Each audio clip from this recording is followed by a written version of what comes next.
Hello and welcome to the 45 Minutes of Heaven we call the D1Baseball Podcast. I am your host, Michael Patrick Rooney.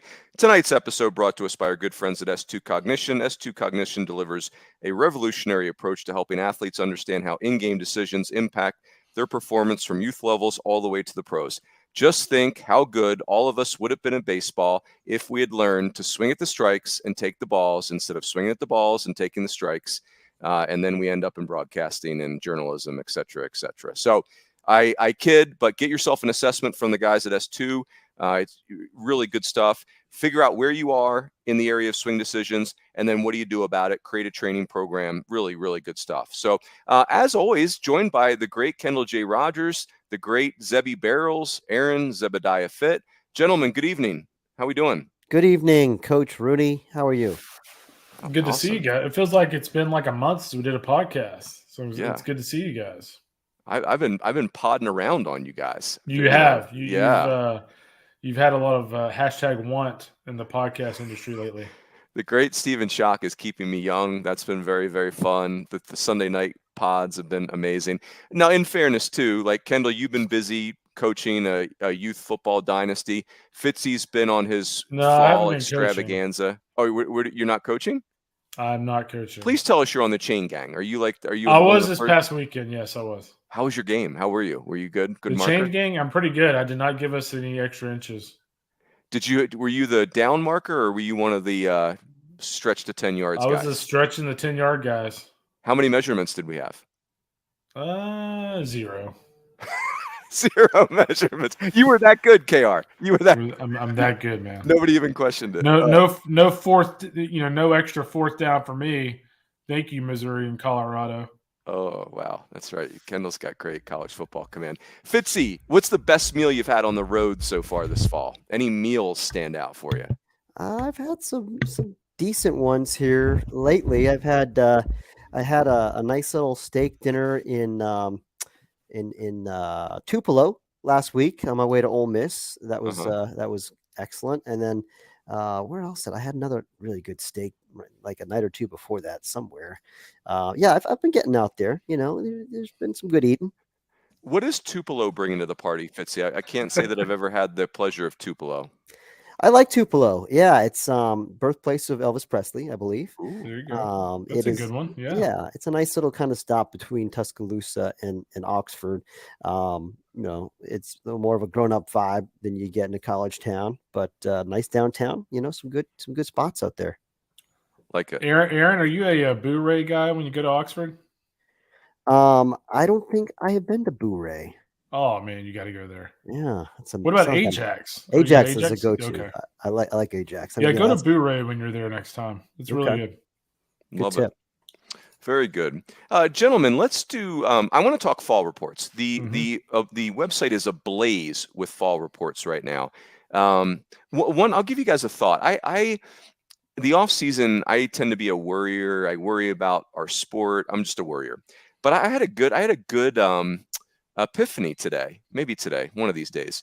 And it was this. I was thinking about, in the midst of doing all these fall reports, man, some of these teams that I wouldn't classify as like the premier programs have some really old dudes on their team, like in a good way. Like I'll give you an example. Washington State has like 6 pitchers that are fifth-year seniors that are names you'd recognize. You're like, that's really interesting. Like these kids are old and have some skill.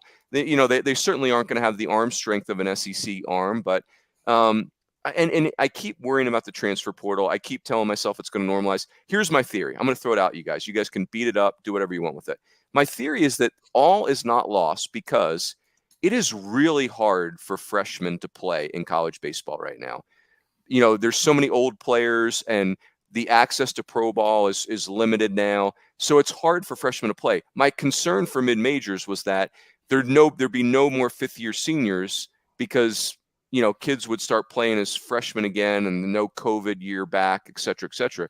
But now I'm starting to think it's hard to play as a freshman nowadays because the college baseball is so old. So that will help us. And then, you're going to keep seniors and fifth-year seniors because pro ball is so hard to get into. So I'm actually starting to feel like some of these mid-major programs, or as Steven Schock would say, grit factories, these grit I factories. actually love that, by the way. Oh, I don't like it. I love it. I'm with you. Yeah. So I am actually encouraged because I think they're going to be able to have a lot of seniors and fifth-year seniors, even when COVID eligibility washes out, because freshmen don't play college baseball anymore. What do you think? No. Am I onto something? Yeah, I think so. And also, I do think they're, one thing I've started to notice is the flow of quality veteran players from ACC and SEC type places to the high mid majors. And Yeah. I don't know if this is answering your question exactly, but like I was at Troy, and I was very struck by how well they did in the portal. It's it's not just the ACC SEC teams taking the good players from the mid majors. It can work the other way. I mean, like check out some of these names on Troy's roster: Jay Dill, Clemson. Big power arm, could be a weekend starter. Cleat Hartzog, Florida. Yeah. Big arm, up mid 90s. I saw 3 really good pitches. I saw him good. Mikey Bello, Auburn. Like that's a guy who's got multiple years of playing in the SEC. He'll be an impact player. I think he'll have a really good year at Troy.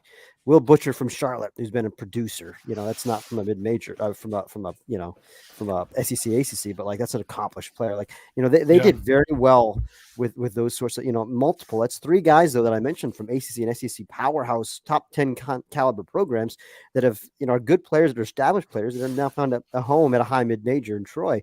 So I think there is opportunity out there for teams who are not in those top 2 or 3 leagues to still make an impact in the portal with guys from those kind of schools.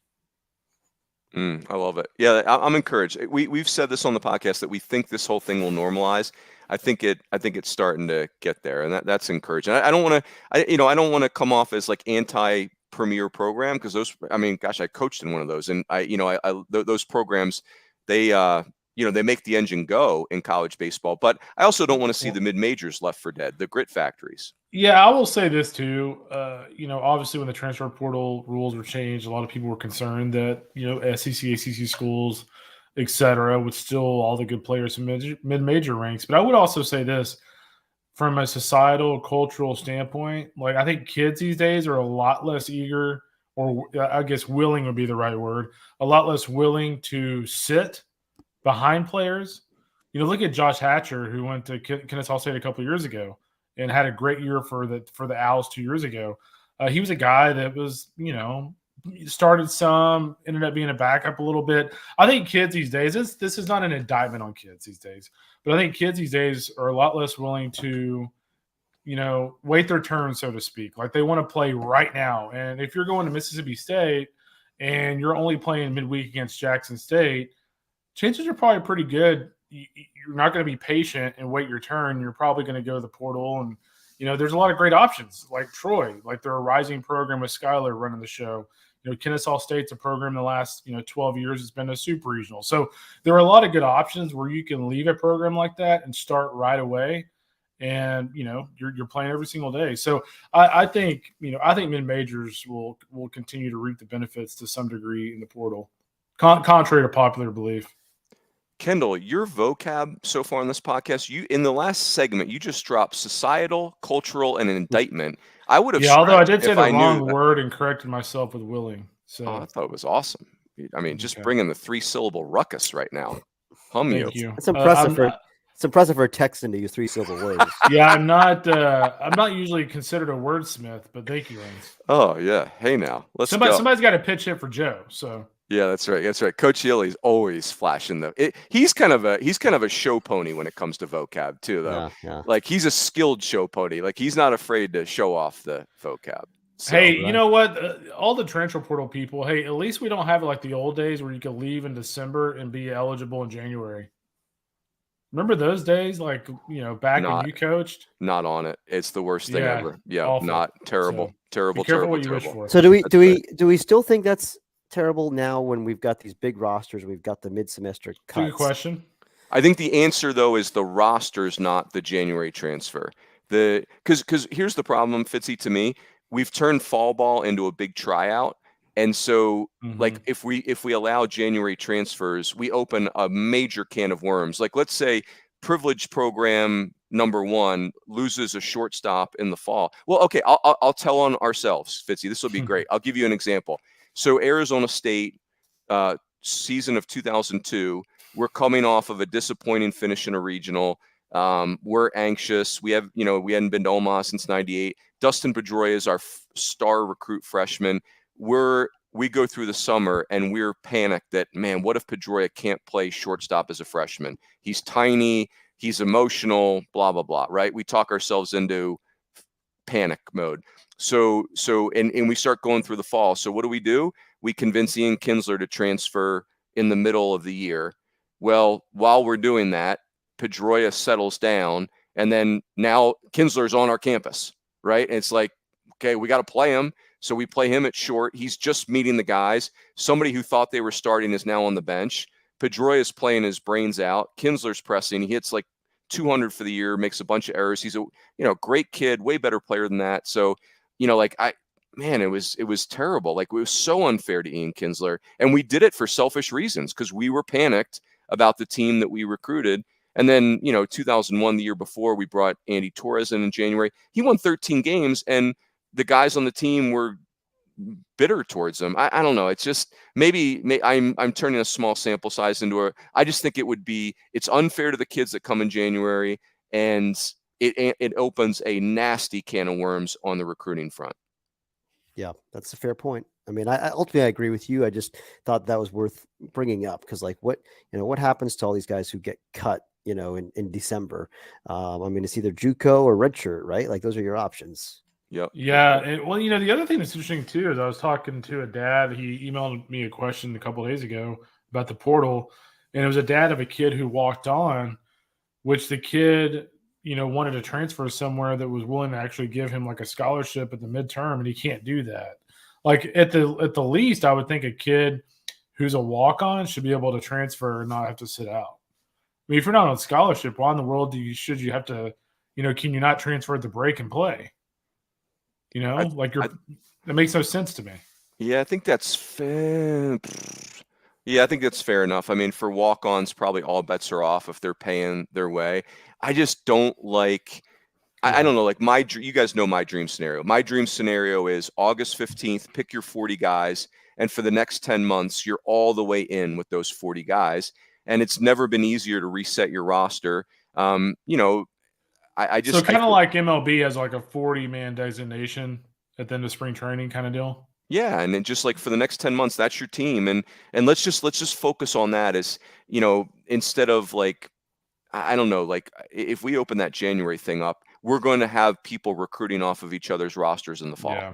It'll never stop, and that's. So, I know I feel like we talk about this every pod, but like, so your scenario that you would advocate for would be you have to set your 40-man at the start of fall practice. Yeah. And we'd have to pick a date because of quarter schools versus semester schools. So let's say we pick August 15th or August 10th. The other thing, Fitzy, we'd have to do is we'd have to create a little window in there where kids that get cut could recover. So let's say I'm a program that has a very big roster. I cut down to 40 and I'm I'm a grit factory. I might only keep 35 through the summer and save 5 spots for the kids that get let go. Because again, I would know the kid. It's not like the kid wasn't recruited by other schools. You kind of know. And if you're smart, you're in touch with the programs that have access to a lot of players. And you're saying, hey, who do you think you might lose so I can be prepared to recover with some of those kids. Runes, what about this scenario? Like what about having like a cut date? Yeah, that's what I'm saying. You'd have a cut date and then like a 5 to 7 day period where the kids that get cut have a chance to, they might end up at junior college, but at least they're at junior college for the fall. They might end up at a Division I. Yeah, I kind of feel like if you're, Scott Forbes or Dave Van Horn and like you're a month into the fall, like you kind of know whether or not a kid's making the team. But I think what Runes is proposing is you have the cut date in August before the kids show up. Because you can't academics and you can't transfer in September, after 3 weeks into school. Yeah. And let's be honest, like coaches are thinking about their rosters all day, every day. Like when they show up for the first day of fall practice, we used to joke, when I was at ASU that I hate it when I always say when I was at ASU, but I guess it's what I got to lean on. Like you'd have a pitcher. I'll never forget. We had a pitcher we recruited from a junior college in California, and he went 2-0 on the first hitter in the fall, and it's like, all right, he gone, right? It's like now I'm exaggerating, but I'm not totally exaggerating, right? Like it's. And in fairness to the coaches, like I get it, like the roster's unpredictable. You're trying to navigate the draft and kids change their minds. I mean, there's a lot of moving parts, but I don't know. There's no ideal answer here. Getting cut at Thanksgiving, like we've said, is terrible. Getting cut in August would be terrible. They're both terrible. But if we've got a August 1st draft signing deadline, and let's say an August 20th or August 15th, deadline for setting your 40-man, then there's a little window. Like you said, there's, maybe there's a 10-day window where kids that don't make that 40-man in August, can find another landing spot. And sometimes injuries are going to happen in the fall and you're going to wind up with, short on bodies. That can happen if you don't have a 48-man pool of guys in the fall. I get it, but like 40 feels like enough. That's what you're saying. And it's never been easier to reset your roster in college baseball. We've bumped the recruiting back so that we don't have 8th graders committed anymore. And we've got the transfer portal so you can go get some kids from some other programs that are ready to transfer. So I think having a coach commit to 40 players is not damning like it might have been 5 years ago when recruiting was so stagnant. I don't know. It's interesting. Speaking of, I don't know about you guys, but like I have not heard any coach complain about the new recruiting rules. No, I saw one complaint, but I felt it's kind of crazy. Like very seldom do you see coaches be on very solid ground and all pretty much agree. But I mean, I have not seen or heard any complaints other than I think I saw the one you were talking about. Yep. Like other than that guy, like I don't think I've seen someone complain, which is pretty unheard of. Yeah, I think you'd have to be really careful complaining about that because what was happening before was really rough on the eyes. Like committing 8th graders you're committing kids that are 2 years away from a driver's license. Yeah, like that felt not awesome. So, but you're right, Kendall. I think anybody of a rational mind would say, hey, this is like, it's the right thing to do. It really is. So anyway, hey boys, let's do this. Let's talk about fall reports. Here's my favorite thing about fall reports. You really don't, I go into these things like super, like it's like Christmas morning. I don't totally know what I'm going to get, right? Like I've not seen these teams. I have like these recollections of what I think happened to them in the off season, what I think happened to them in the draft, what I remember about them from the year before. And then you read the fall report and it's like, bang, like, okay, now let's, I don't know. I noticed myself having very, this is going to sound dramatic, but very emotional reactions to fall reports where I'm like, holy crap. Like that was totally out of left field. Like I didn't see that coming. I love it. I just totally love it. The Washington State fall report had you a little teary eyed. Yes. I get emotional. I get if Coach Rooney's doing a fall report on your club, we're dive, like the cup is half full. I am super optimistic always. I love fall reports, boys. I love my day job, but if I could just write fall reports and read fall reports for my life, that would be my life. I would golf and play fantasy football too. But, there you go. I feel like that would be boring after a while. Just reading fall reports. I'm willing to try it. Okay. I'm willing. Yeah, I'm up for it. All right. So, Fitzy, since you and Joe are like, Aaron Fitt, Joe Healy, man or fall report writing machines, like you guys are like not human. You're cyborgs. Pick one, Fitzy. Pick a fall report. Could be one you wrote, could be one you read, and give us like a reaction, something that either stood out or surprised you. All right. Well, I'm going to start with, I've seen, here's the other thing, guys. I've seen, I'm probably about 15 teams behind right now on teams that I've seen that I've not written up yet. That always happens. Like I just had like a 10-day run of seeing games every day at different sites. You're like a cover band, Fitzy. You're just out on the road making music. That's right. But as a result, it's where I always end up at this spot on number 1st where I'm like, all right, now I got to sit on my desk and like dig out. I'm just like combing through notes and circling back and making phone calls. But one that I posted. So a couple of teams that I've seen this fall stood out to me as being maybe better than I was expecting. And I tend to have high expectations for a lot of teams. I like a lot of teams. But I mentioned Troy. I haven't written their report yet, but I will just say that I think they're a top 25 team. And, I really do. I believe they have a lot more back than I realized. Like Shane Lewis, Shane how'd that Lewis happen? is back. I hit 27 home runs, and he kind of got passed over in the draft. We took his name out of the draft after he didn't go the first 2 days. I think he would have been a day 3 pick. But like you get that guy back. I mean, a bunch of like key players from that team are back on the mound and in the lineup, and I think they did a great job with their newcomer group. So I won't get too far into that because I haven't posted the report yet. But the other team that kind of jumped out at me that maybe looked better than I expected was Kansas. Kansas, I saw them at Oklahoma State. I posted their report, I think, last week. And I like their team. Again, I think they did well with the portal. They're kind of going portal heavy because the new staff came in, not this past summer, but the previous summer, and they kind of instantly had to plug holes with the portal, and then they still haven't had like a full recruiting cycle. So, they brought in a freshman or two that they're excited about. This Dominic Vogely, freshman right-hander, they think is going to be a big star. A couple of good JUCO arms, Evan Shaw, the left-hander that sounds like could be a weekend piece with power stuff.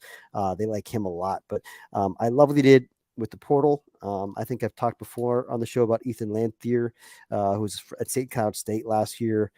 I saw him in the Cape. He was really good. He was really good again against Oklahoma State. It's a lot more field of pitch than I expected, for a guy with power stuff from St. Cloud State. I think there's feel for 3 pitches and with velocity and it's carry, and I like him. And then you add in kind of like a Reese Dutton and from USC Upstate, who won 10 games last year as a Friday starter. Grant Adler from Wichita State is just a winner. Like those two guys feel like really good veteran pitchability pieces that you can plug and play in your rotation. And you bring in Lenny Ashby from New Mexico. Like all this guy does is hit. I don't know if you've seen him before at Runes, but like, yes, he's all fit material. He's like 5'9", 210. Just a freaking hit machine. Just Lenny Barrels, let's call him. Yeah. Go ahead and call him his Lenny strike Barrels. zone is the size of a postage stamp. Like Yeah, his strike zone is this big. He really controls the zone. He's a doubles machine. He hit like 390 last year or something. So you stick him in the middle of the lineup. Plenty of returning guys back like Jansen Reeder, Cody Shojinaga. Those guys have produced for them in the past. A number of other pieces. I think they've got kind of like Michael Brooks, really good winning player at third base, great defender who also can hit, and Chase Jans. I mean, there's some nice returning pieces, some nice JUCO pieces in that lineup. I think their staff is certainly deeper than it was last year, and I think there's more horses that they can lean on the rotation. So Kansas is a team that I wasn't expecting a ton from. I didn't really know what to expect, but I think they feel like a potential regional team in the Big 12. The other thing about Kansas too is like their roster construction is really good. Fitz is obviously a really good coach, but like John Coyne, the recruiting coordinator, really good. He's a superstar. Grinded earlier in his career at a Texas junior college. And if you look at their roster last year, if you looked at it, like there were some pieces of it that you would really like, and I think this roster even more so. Like there are a lot of different pieces of that Kansas roster. You're like I can see them like finding a way in their regional. Yep. You really can. Kendall, you were the early adopter here, but I'm telling you, like the future version of Big 12 baseball, as you said, really growing on me. I mean, that league is really growing on me. All right, let me give you guys an over-under. Kansas, next 5 seasons, including 2024, over-under 1.5 regional appearances. Next 5 seasons? Next 5 seasons. We'll take the over. I'll go over too. I feel pretty confident about that. Me too. Yeah, it's like there's just like a feeling of hustle around that program, right? Like they're just going to scrap their way into a couple of them. Yeah, and I think with the new construction of that league, if that feels like a program that can really do well, I think with you're taking away some of the perennial powers, and there's a little bit of a power vacuum, and I think it's better for programs like Kansas and Kansas State, and it's still gonna be a good league, but it's not going to be maybe as brutal. Yep, love it. KR, what's a fall report that jumped out at you? Yeah, I was actually just reading Aaron's report in Oklahoma yesterday, and The thing about Oklahoma is, there's a lot of buzz about guys like Jace Miner kind of coming in the fall. It doesn't look like Aaron saw his velocity quite as high as I'd heard that somebody had told me it was up to like 93, 95 earlier this fall. So it doesn't look like he saw that velocity, but clearly looks like a kid with a lot of upside.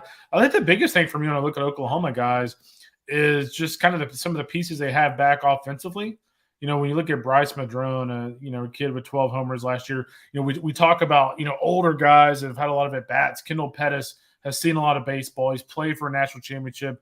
John Spikerman was a versatile player last year that we thought would put up these just, gargantuan numbers, and he didn't do that. So, can he kind of recover from that? Then, again, we talked about older players earlier.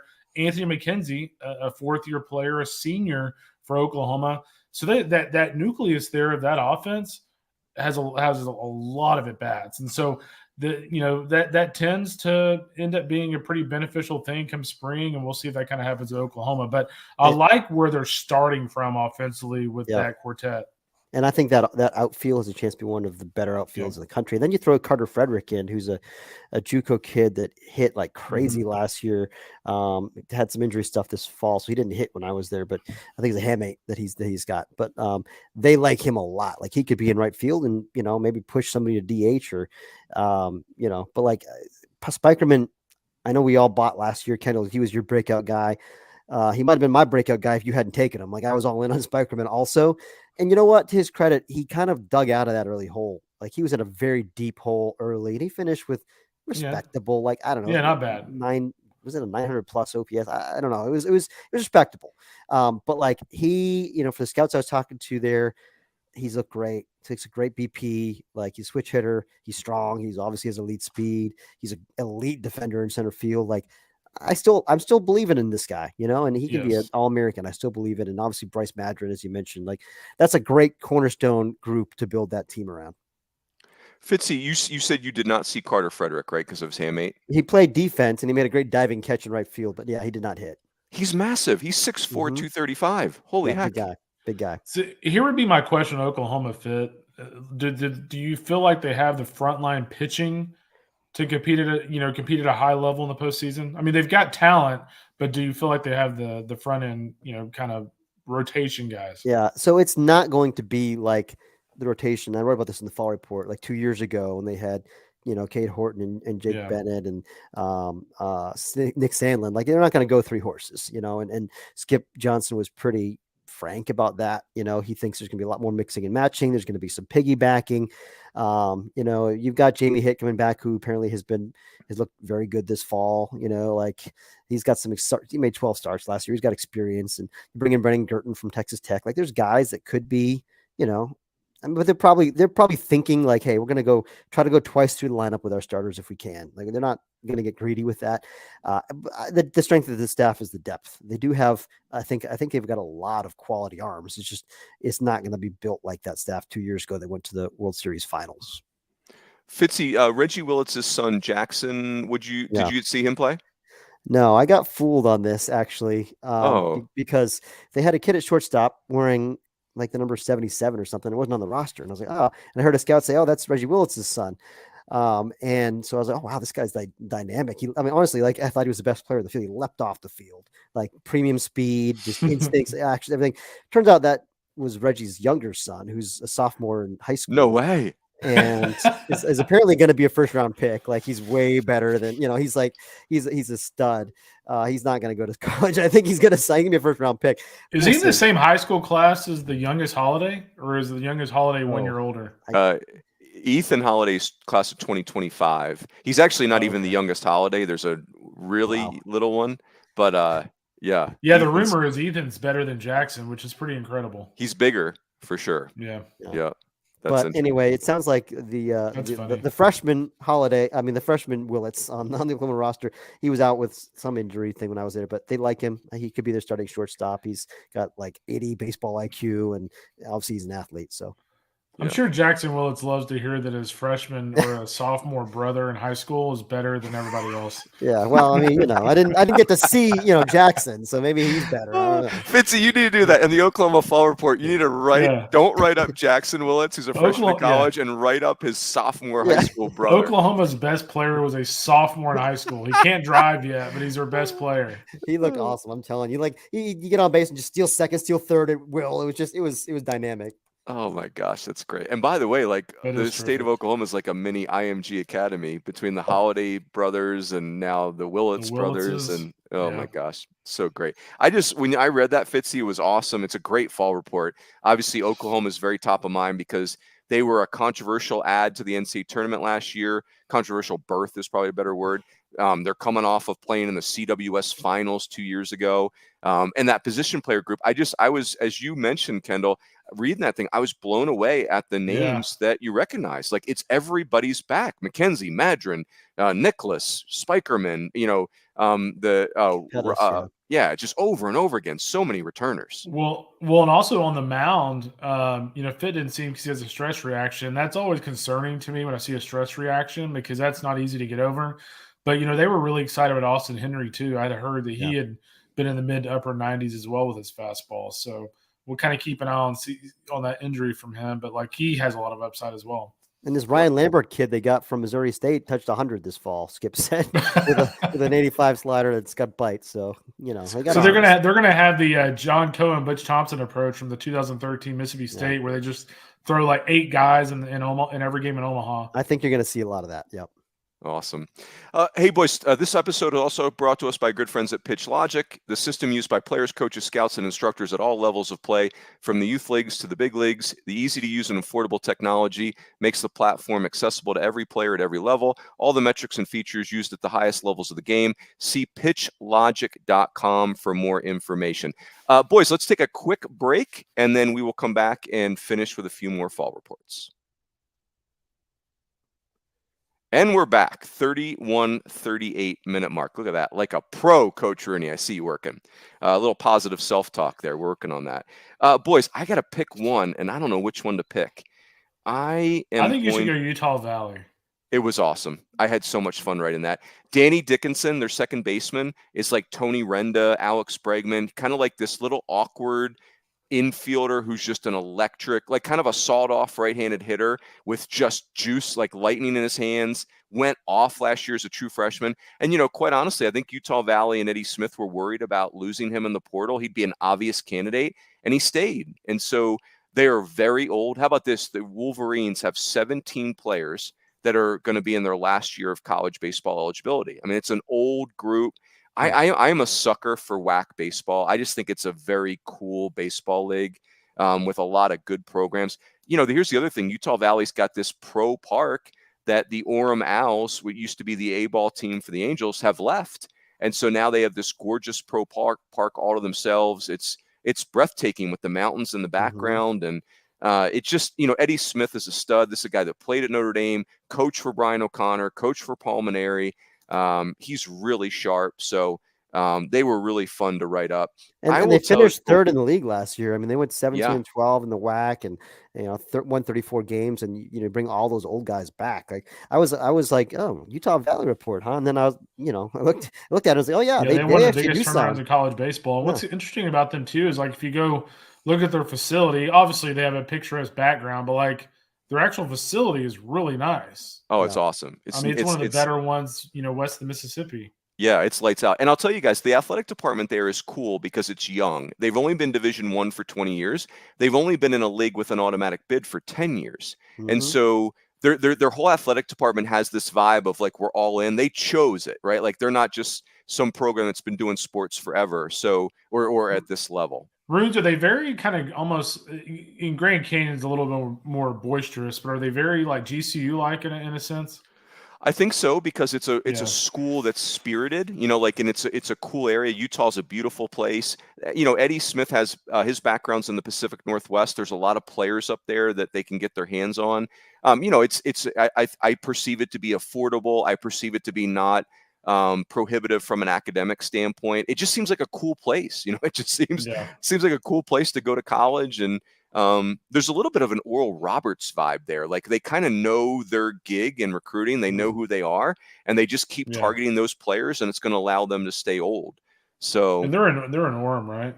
Orem, yep. Orem, yeah. And they had that 1 year, I don't know, like a decade ago. I don't know exactly what it was, where they won like 48 games.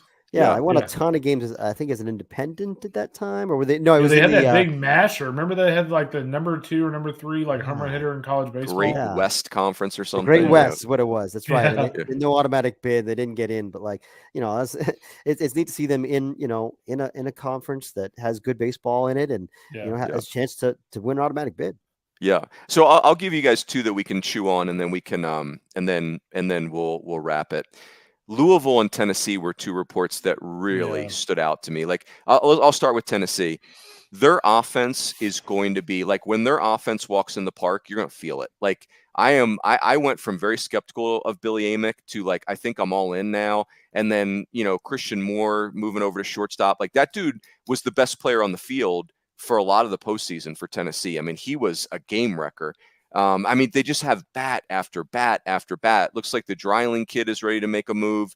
I put in our chat, Tennessee needs a AAA team. Like they have so many good players just waiting for. I mean, this is a compliment. Like Tony Vitello has created a culture there where good players are waiting their turn, and that's what great programs do, right? Like you have great players that like. Like Alabama football does this, right? Like great players are like, I'm all in on this, and I will bust my hump to get my chance. It is awesome. Like I came out of there like that was a wild fall report. It was awesome. I agree with you. I think if you look at the addition of Cannon Peebles, you look at Blake Burke, Christian Moore, Billy Amick, and the other guy, again, it's kind of the theme of the pod a little bit, but like in terms of experience, getting a guy like Zane Denton back, a 5th-year senior. Yep.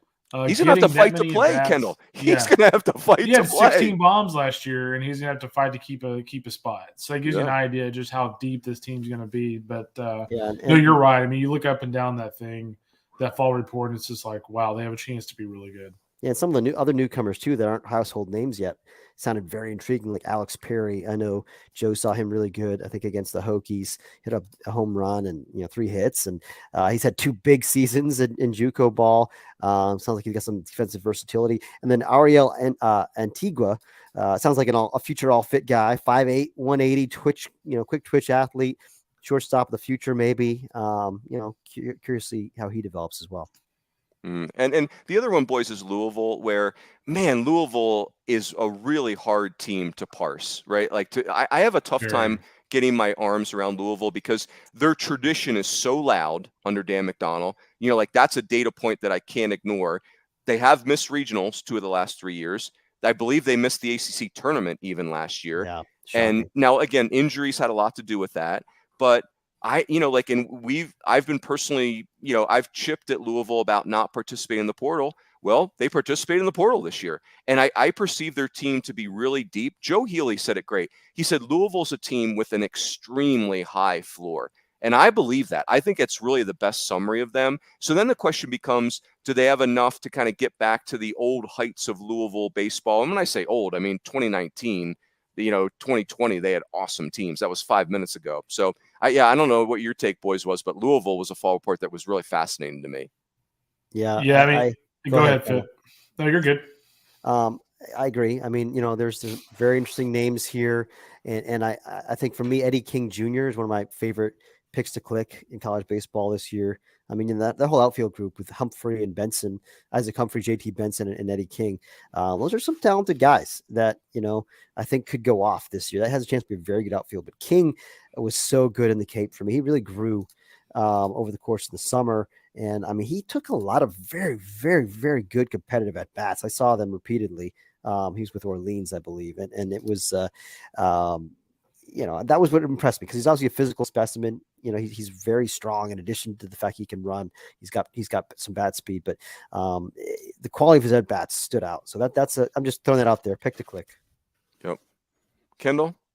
Yeah, I just think the big thing for me when I look at Louisville is, will they have a frontline weekend rotation? I think if you look back at last year, of all their starting pitchers, none of those guys you would consider like frontline guys. I mean, Carson Liggett's a nice arm.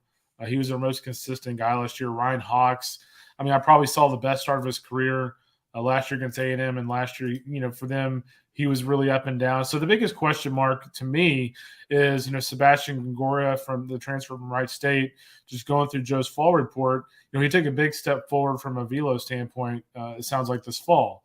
He's a guy that finished last year, I think, 89, 90 strikeouts for the Wright State. So I think for Louisville to have a kind of super regional type of club, they need someone out of this group of arms, whether it's Liggett, Gongoria, Riley Phillips. We talk about guys with a lot of experience. It feels like Riley Phillips has been at Louisville for like 10 years. They need someone out of that group to really emerge and become a frontline ace, because in the ACC, it's hard to navigate that schedule, especially these days with Duke rolling. NC State's going to have a good club. It's hard to navigate that schedule if you don't have a bona fide dude on Friday nights. Yeah. I'm worried about the one thing. What you just said, Kendall, is I share that concern for Louisville. I like the depth of the pitching staff. I just don't know if there's it's like a bunch of threes and good relievers. I don't know who the 1 and 2 are.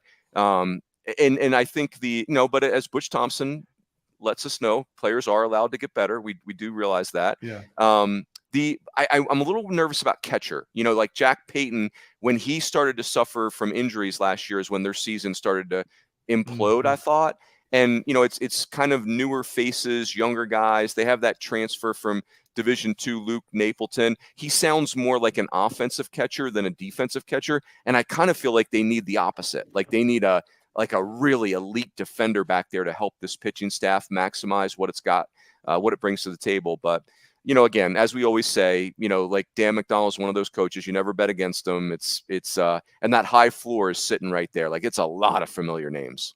And keep an eye on Parker Detmers. Like, I wonder, you'd prefer not to have a true freshman is kind of like your bell cow. I mean, usually it takes those guys a year to really grow into that role, but boy, electric talent, great bloodlines, of course, Reed's younger brother, big right-hander that has been up to 97, right, with a real changeup and a real breaking ball. So could be a difference maker for him maybe at some point as a freshman. I don't know, but I do think that, and we can wrap with this, Runes. I know you have a hard stop. The ACC is fascinating.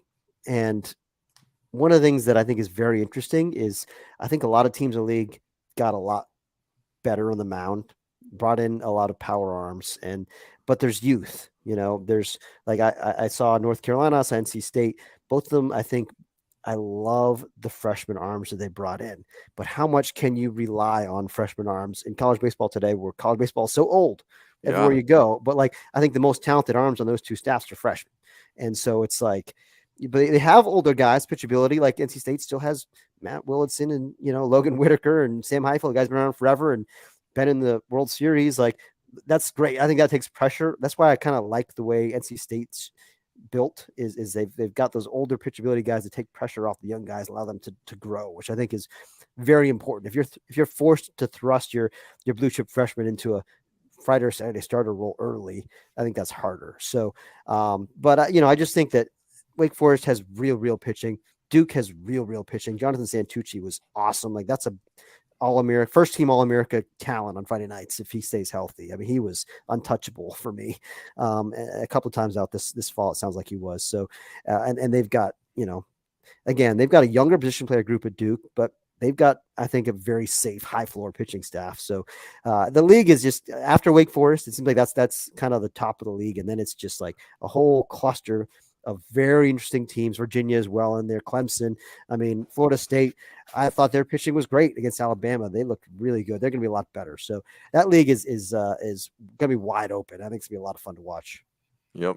They're going to make a run at 10 bids. I mean, this is way too early to say something like this, but I'll do it. Like I had to do tiers for the ACC recently, and I shared those with you guys. And it's like Wake Forest feels like tier 1, and there's like 11 teams in tier 2. Like it's like and then you have to put teams in tier 3, and you're like, I don't even want to do it. Like I don't dislike any team in this entire league. Yeah. I'm with you, Fitzy. And we hadn't talked about Miami, and we'll wait for Walt Villa's fall report on the Hurricanes, but they're always a factor, So yeah, it'll be a lot of fun this year. Kendall, just your final scorecard. I've got you as 4 for 4. You dropped indictment, cultural, gargantuan, societal. Joe Healy may be coming off the bench next podcast. You may have Wally pipped him from a vocab standpoint. I don't know. I've been doing a lot of homework on my word usage in the last couple of weeks. Let's wait for Kendall to make his fall report debut this year before we anoint him the next Joe Healy. Yeah. That's fair. That's fair. Coming next week, I'll have Washington early next week. All right. Oh, love it. Love that. Gentlemen, well done. Hey, for everyone listening, this is the ultimate time to get your subscription to D1Baseball.com or SEC Extra. Type in Fall 20 when you check out. Fall 20 when you check out. That will get you 20% off. Type in Kurt Reed if you just want to feel good about yourself. You want to feel warmth in your soul. That will do that, but it will not get you any discount. Fall 20 is what you want. Gentlemen, that is it. It was good. I feel reunited here. Everyone have a great week, and we will catch you next time on the D1 Baseball Podcast.